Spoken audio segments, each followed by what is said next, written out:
So the council's job is policy. The council operates up here. You're setting policy. There's a line. The city manager runs the day-to-day organization of the city, implements the policy set by the city council, and neither the twain shall meet. The manager and staff are not supposed to dictate to the council what the policy is going to be. The council is not supposed to micromanage and dictate the day-to-day operations, or staffing issues, et cetera. Right. And therein lies a tricky issue. Very much where so. A lot of cities get into trouble.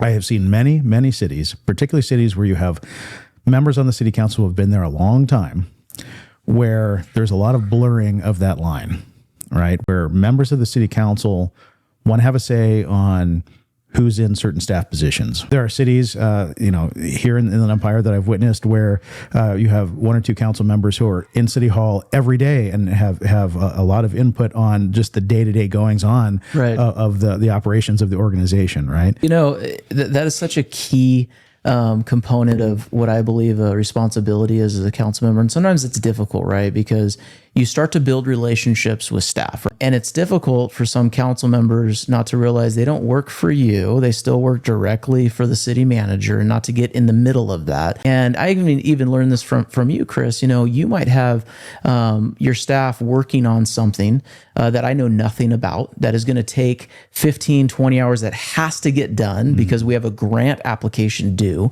and it's due this Thursday. And I come into City Hall, all right, but I got this, and I need help, and da-da-da-da. No, man, settle down. I'll take care of it. We got to prioritize.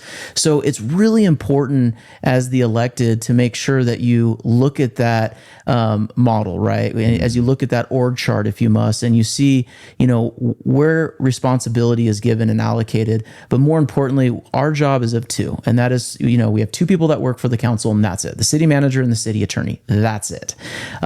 So for a council member to start going to a building and finance director, and we see this all the time. A neighbor or a friend calls a council member, my permit wasn't approved. Yes. I know I did it right. I need you. And the proper thing for that council member to do is pick up the phone and call the city manager, not to call, the building official, right? Or the director of that department and say, hey, you need to, no, absolutely not. You do not need to do that. You need to talk to your city manager, let him know the issue that's occurring. And then that's where it starts to begin, right? And I've always tried to tell my colleagues that ask me, how do you handle constituent issues like that? The first thing that comes out of our mouth, let me talk to my city manager. Yep. That's it. Yep. That's it. And that's how you handle it. And it takes for some, it takes longer to learn that.